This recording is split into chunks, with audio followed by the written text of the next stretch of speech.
Hello everyone, this is Renier, and today we're going to deal with symmetrical positions, how to play them and how to evaluate these positions. I selected the game played last year by a very strong grandmaster, in my opinion, one of the probably most active grandmasters in Spain, Fernando Peralta. He's from Argentina. His rating is about 2600 against Victor Moskalenko. Many of you may know Victor for his latest books like the Budapest Gambit or several French books on the opening. There is also a book called Revolutionize Your Chess, something like that, very famous. Victor is playing with the black pieces.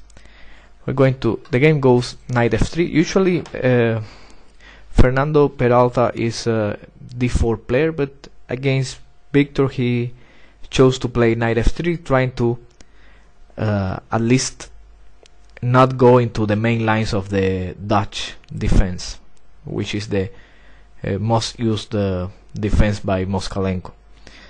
He goes knight f3, but before we see the move order played in the game, I want to show you that the position we're going to analyze arises also after the pan of move order in the Caro-Kann, after e4, c6, c4, knight f6, knight c3, e6, knight f3, knight c6, and although c takes d5 is not the main move in this position, white has c5 or maybe bishop d3 as well, but c takes d5 is a clear alternative, and after c takes, e takes d5. It's a move that not many books pay close attention, because as general rule black takes on d5 with the piece, but I have to say it's possible to take with the pawn, and white has to work really hard to prove an advantage. If you don't know what to do, black can easily equalize the game, or sometimes he can even seize the initiative and get a slight advantage. So bishop b5, and it would transpose to the main game that we're going to see. That the game starts with knight f3, c5, now c4, knight c6, knight c3, and knight f6. Very symmetrical. This is a variation of the English defense. Now d4 or even g3, both are possible moves, but Peralta chose to play e3, e6, d4, d5. Now usually this position is very popular. I see it online every time I play. I often get these positions. It is a common knowledge that when white plays with e3, black can play the Tarrasch defense and get an acceptable position. And not many people with white know exactly what to do. I've seen the move a3 played a lot here, just waiting for black to develop the dark square bishop, or to take in the center anywhere, c4 or d4. But the way Peralta shows is really interesting, and perhaps less known for the average player. After c takes d5, e takes d5, how to play this type of position? Well, the answer is bishop b5, pinning the knight, and now black should take on d4, because if bishop d6, which is also possible, white can take on c5 and gain a tempo over that move, since the bishop will have to capture again on c5, and in the future white can castle and also take on c6 and create a weak pawn. The position reminds me of a Nimzo-Indian defense with the opposite color. With the colors reversed. So I think for a while the best move is known as c takes d4. And now knight takes d4, the idea is that is answered by bishop d7 or even queen b6 sometimes. No, but just bishop d7, and it seems like black is okay to continue with bishop d6 and normal play of the isolated queen's pawn. But it takes d4. This is the position that I want to analyze deeper. As you can see, the pawn structure is completely the same, is completely symmetrical. And who has the advantage in this type of positions? How are we supposed to evaluate?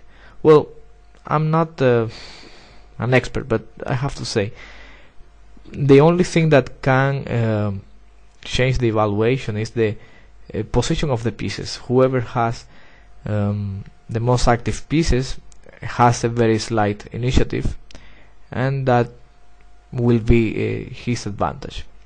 In this case, white has some lead in development, and he's ready to castle, play rook e1. Also, at some point he should consider taking on c6, creating a weak square on c5 for the knight on c3, like knight a4, knight c5, that type of plan.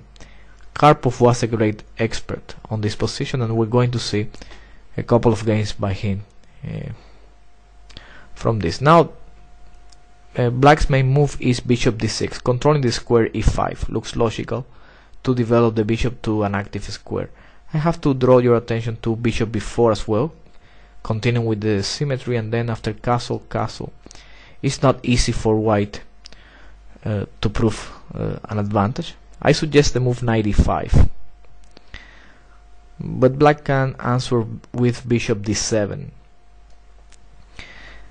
and probably white should take here on c6, try to already create the c5 weak square, but the advantage is very minimal.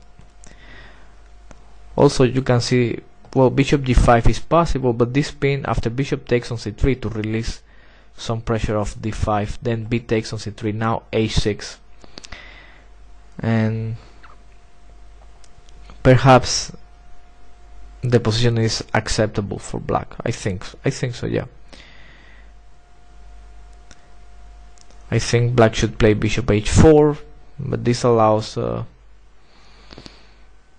maybe g5 and knight e4, but no, bishop h4 seems okay. Also bishop takes on f6, I guess. Queen takes and then queen b3.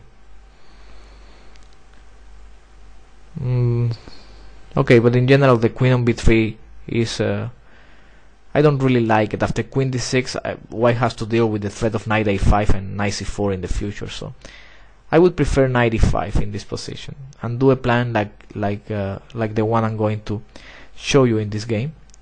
After bishop d6, castle, and now castle.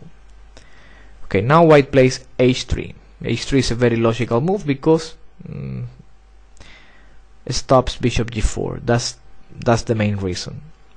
Black does the same, h6. Now white plays rook e1, a natural move, and black went, Moskalenko played bishop e6. Okay, but this is like the critical position of the opening where black has tried several moves. Let's see some of them. For example, the move bishop d7. Okay, bishop d7. Now white played knight e5, rook c8. No capture is good for black in this position on e5, of course not. It would only improve white's pawn structure, and also with the pawn on e5 attacking the knight on f6, d5 would also fall. So rook c8, and now a3. This is a very deep plan. The thing is that white should cover the b4 square for tactical reasons. one of the ideas is to play bishop a4, bishop c2, and then queen d3 in some cases. Queen d3 with some threats like knight g4, for example, or even knight takes d5. That would be a threat if white is allowed to play bishop a4 and bishop c2. Still, black cannot capture on e5, and this is the problem. He has some the tension is not allowing black to develop freely. He would like to play queen b6, but not possible at this point because knight takes d7. So he plays a6, bishop a4, and now b5, bishop b3, the first move. Why bishop b3? And this move deserves an exclam. If bishop c2 immediately, then after rook e8, black has enough pressure on e5, and he will force white to release the tension by capturing on c6 or d7. Either way, white will lose the important knight on e5. For example, after bishop f4, black will add another attacker to e5, and the tension is lost. White has to give up and take on d7, for example. We don't want that. So bishop b3 attacking d5 makes a difference, because now bishop e6 is forced, and now bishop c2. Perhaps only Karpov is capable of this deep thinking during a game, to move the bishop to a4. Well, a4 was forced, but then b3 and then c2 all in a row is very interesting in my opinion. Not easy moves to do, but very effective as well. Now the idea is to play queen d3. So black now plays queen b6. He's attacking d4, so bishop e3, rook f d8, and now Karpov played knight g4.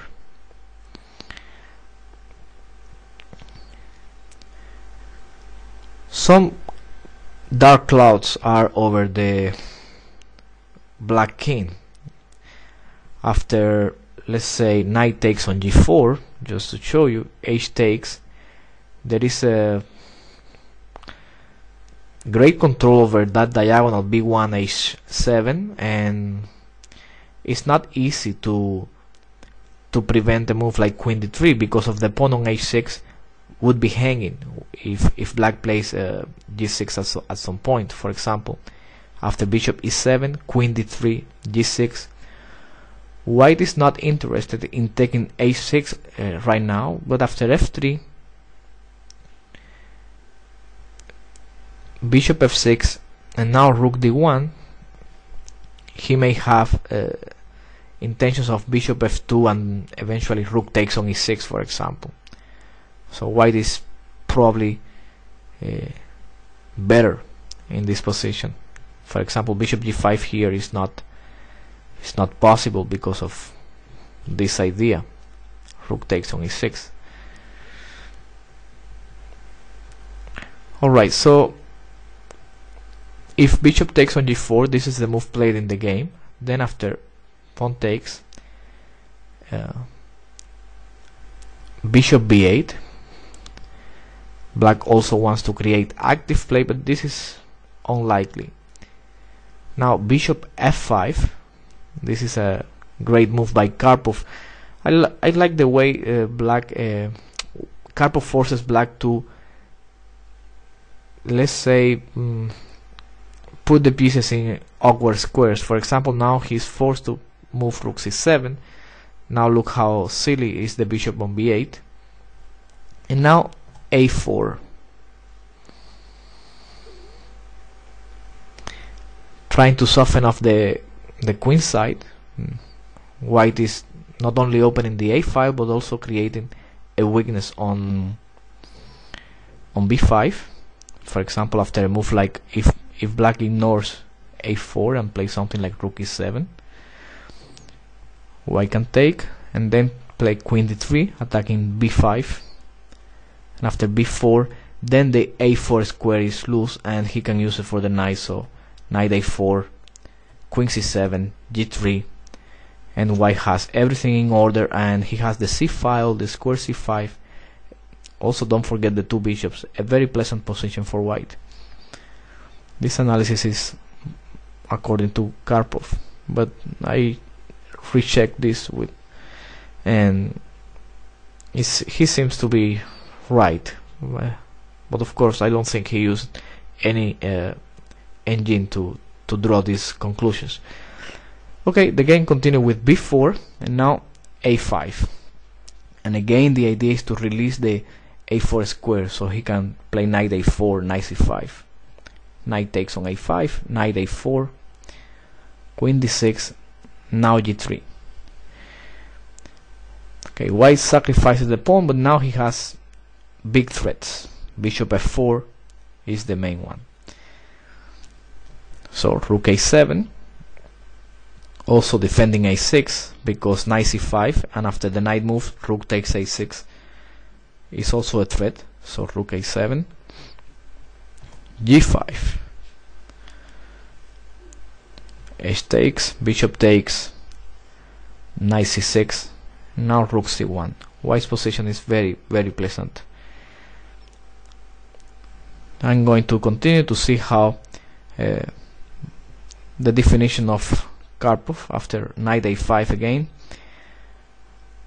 rook c5, knight c4, b3, knight a3. The knight is completely out of play on a3. Now Karpov plays a quiet move but very aggressive, king g2, to use the h file. Rook e7, of course not, rook h1, rook d e8, and now the amazing move. I'm gonna give you a couple of seconds if you see something. Okay, the amazing move is rook h8, nice sacrifice, and after king takes, queen h1, king g8, bishop takes on f6. Either capture leads to mate, and he must do something. So g6 doesn't work because of queen h8 mate. So he played queen takes g3, f takes g3, rook e2 check, g takes and king g4, and black resigns. This is a game by Anatoly Karpov with the white pieces and Ivan Morovic. Ivan Morovic is the Chilean grandmaster. The game is from 1994. Both players were at a very strong stage of their careers. Karpov was 27-40 at that point. We're talking about 1994. It's not the same as now. And Morovic was 2600 at that point. So alright, so this is a very nice game. If you didn't know this game, I'm very glad to show you. Okay, we saw in this position the move bishop d7. That's the move Morovic played, but there is also other move. For example, the move queen b6. Okay, in this, if this against this move, white should take on c6, and then if queen takes on c6, knight e5.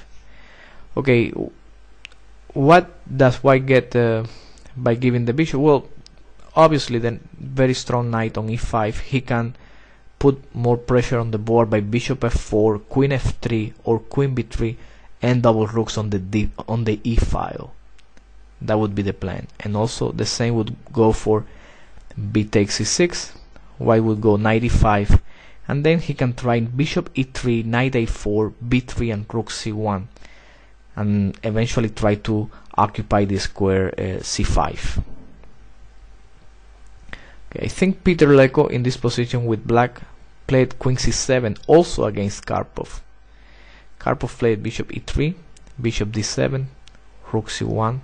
This is normal play, a6, and now bishop d3.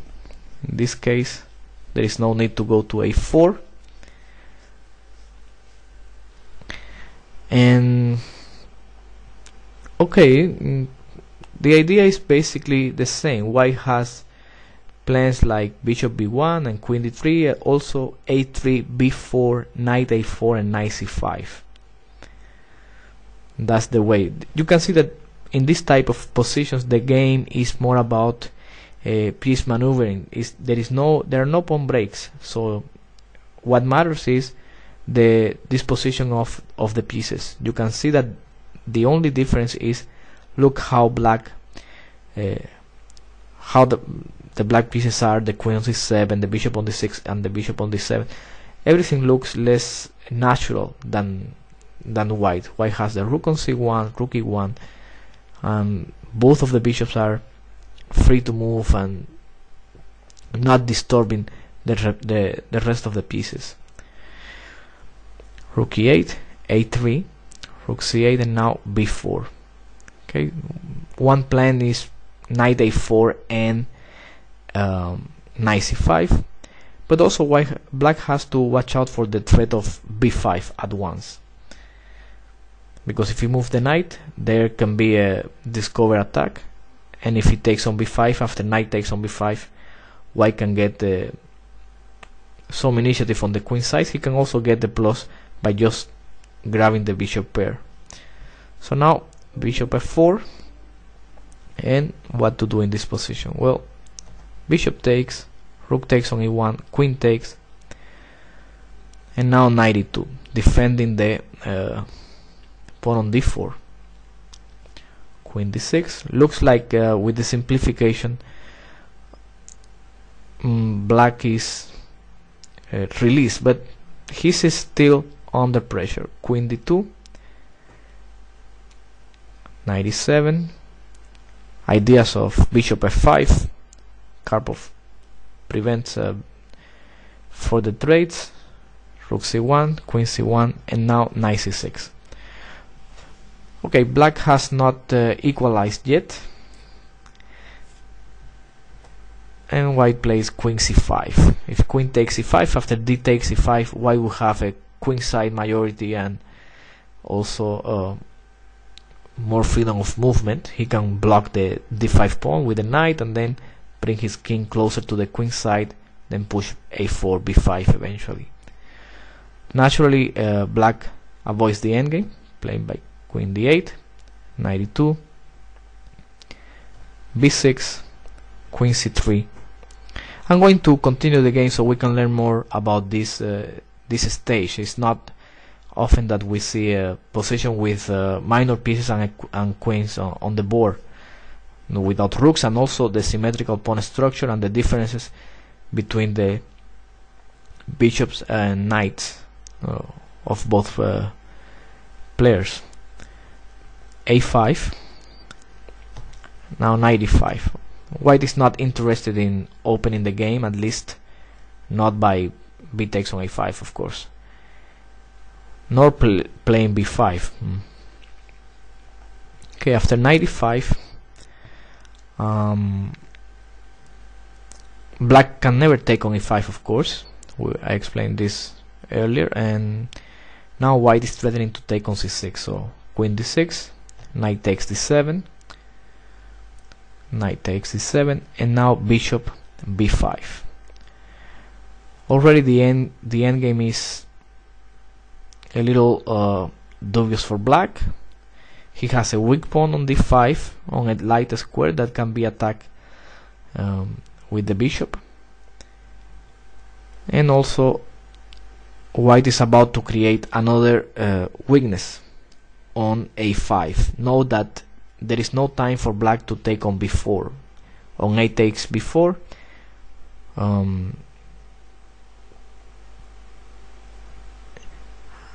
white can take on c6. Queen takes c6, yes. So knight b8, b takes on a5, and now b takes on a5. Okay, you may wonder why not knight takes on a5, but I think after a move like queen c8,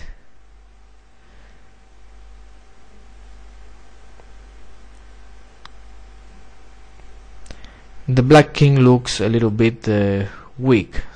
He will have to play g6 later on. I don't know, it looks really strange. Perhaps even something more forceful, like queen c8, king h7, queen f5, followed by knight f4 or knight c3, attacking the d5 pawn. That position looks very dubious. I think knight f4. So black is forced to take with the pawn, and now Karpov went after the a5 pawn. The idea is knight c1, queen c7, knight b3, queen b6, and now a4, fixing the weakness, defending the bishop, and also thinking about capturing a5 in the future. Just tying black to the defense. g6, h4, now queen c5. It's just amazing how well, if you ever heard that Karpov was a genius in the endgames, but you never really saw him in action, or you never knew what they meant, this is an example how he's putting pressure and now trading the queens. Maybe not many of us would do this, but now that you look at the position, the plan of white is simple. Look how he played h4. This is a very important moment. He plays h4. He's threatening to create weaknesses against the black king. So h5 is almost forced, but now in the endgame the white king can go to f4, for example, and f3, g4 in the future as well. Now he goes queen c5, and black cannot move, because if the knight on c6 moves, he loses the a5 pawn. So white's plan is simple. He will play f3, king f2, king e3, and then maybe g4 and king f4, and go after the weak h5 pawn. So it's just very instructive the way that Karpov plays this endgame. The king has to get closer to the knight so he can move the knight from d7, but now Karpov strikes. He's threatening. Well, definitely black cannot take on g4, because then the h pawn advances. So f6, g takes, and king f4, going after the weak f6 pawn. Knight c5, bishop e2. The bishops, the farther the better. Now white is threatening to play f4, and bishop takes h5, d4, knight takes, bishop takes h5, knight takes a4, and now this rook pawn will decide the game. Bishop e8 first, knight f8,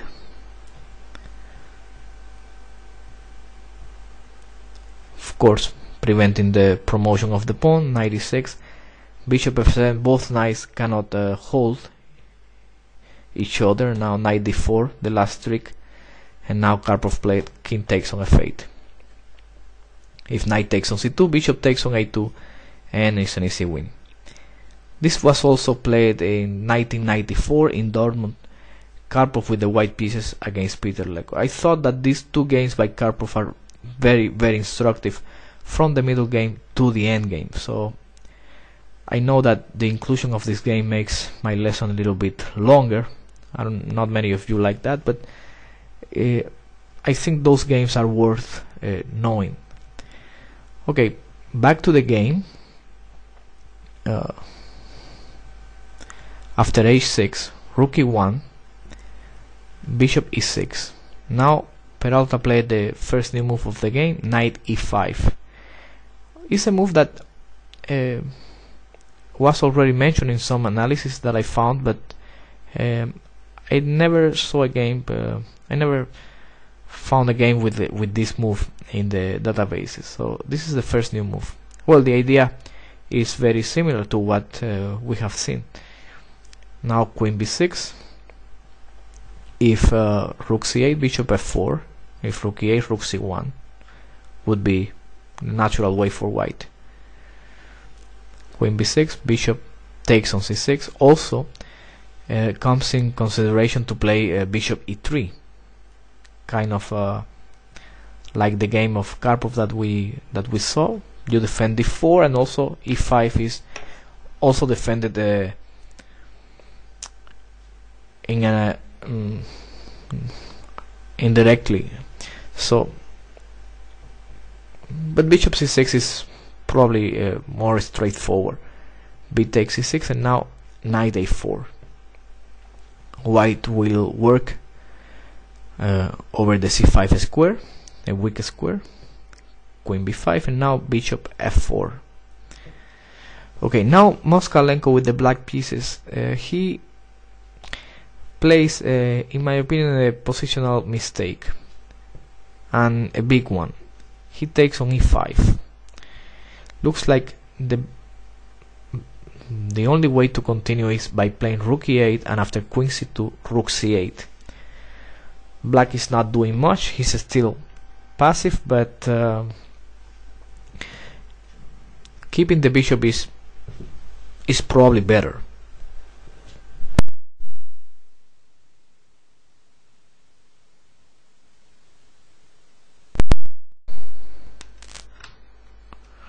Okay, so in the game he took on e5, and now this gives white an advantage. After bishop takes on e5, knight d7 and b3. You can see the difference between the minor pieces.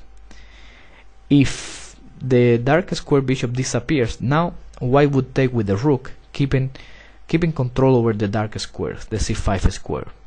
And the bishop on e6 or anywhere, it would be a very useless piece because there are no targets for that bishop to attack. So black must keep his knight. It's the only minor piece that he can use for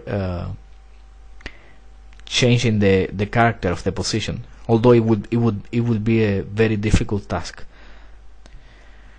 Bishop f5, for example, if knight takes on e5, now rook takes on e5, and the play is very easy for white.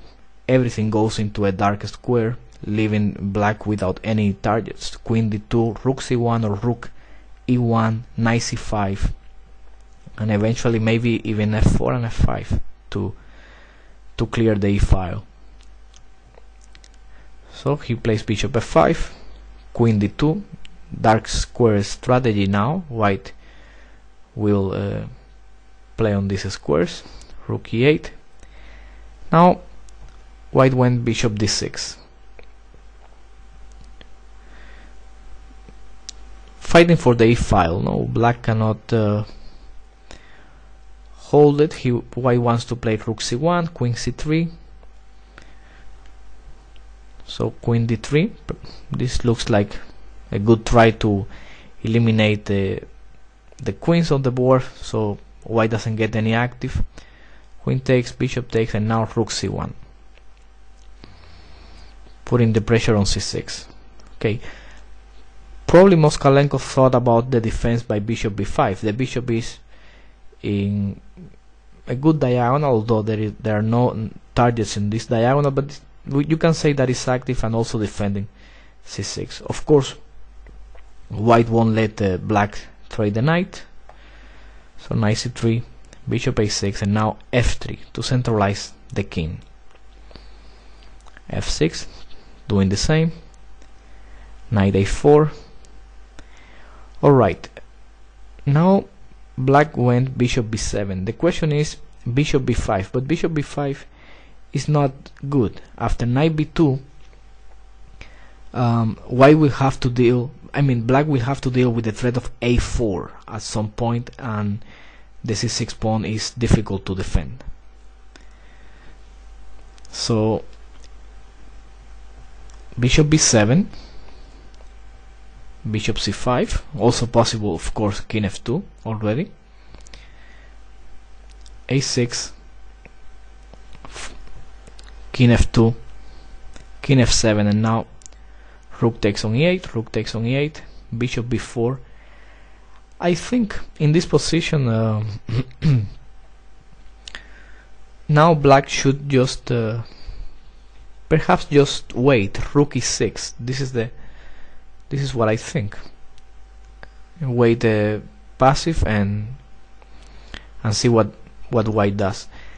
I guess white will try to open up the queen side by playing g4, h4 and g5 with the support of the bishop on d2 and maybe even on f4.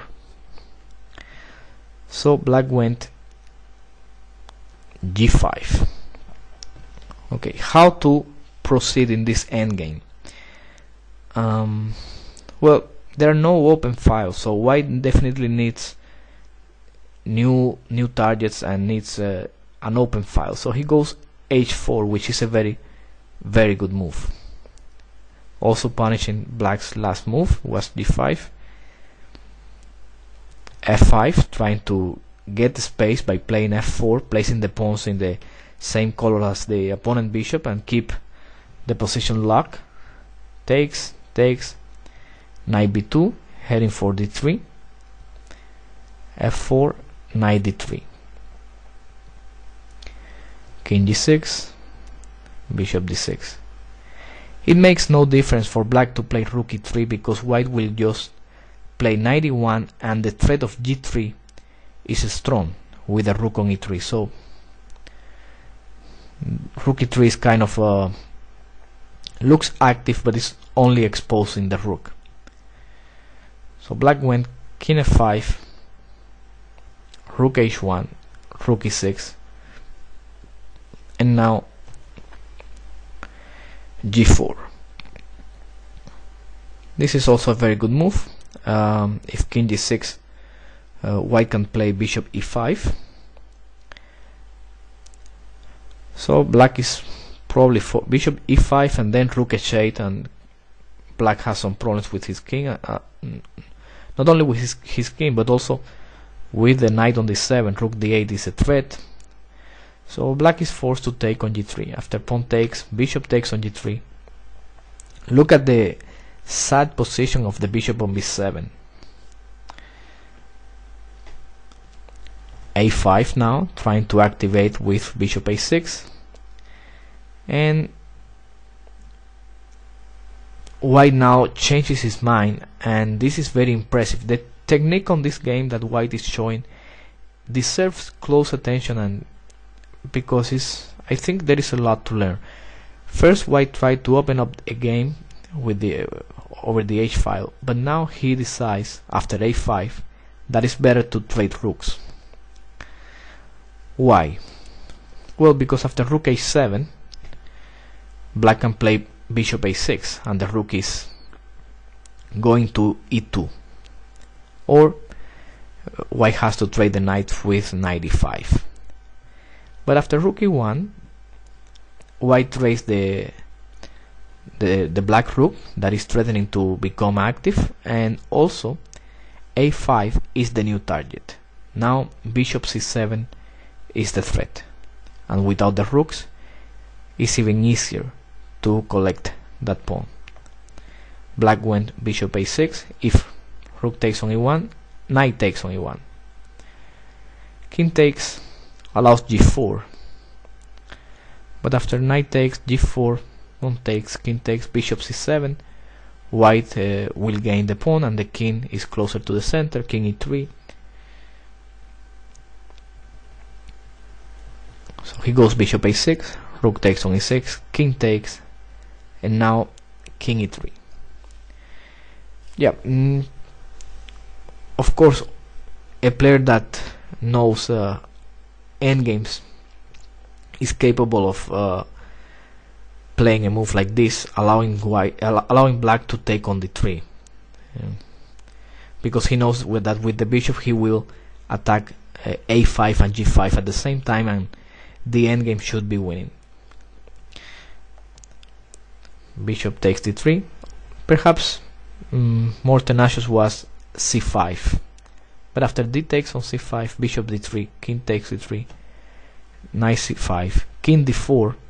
Look at black's pawns, 3 pawn islands, and now the knight must stay on b7 for a while. Now white can just wait for the sooks and perhaps move like a3, and yeah, it should be win. Bishop c7 at some point and win the pawn, either d5 or a5. So bishop takes e3, king takes e3, and the definition of the game is just excellent. Knight f6, a4, fixing the pawn on the dark square first. g4, pawn takes, knight takes, bishop e1, bishop takes on a5, check, king e3, knight e4, bishop b4. It's important to keep the knight on their side, so the bishop goes on b4, controlling d2, controlling d6. The knight cannot return to the queen side so easily, so he has to go knight f6, knight e8, knight c7, king e5, knight c7, a5, knight a6, and now very nice move, bishop d6. The way that black is being forced to the sooks on position is just very instructive. The knight cannot move, so the only move is king c8, giving up the square e6 for the white king. King d8, and again another sooks on time. The king is going to d6.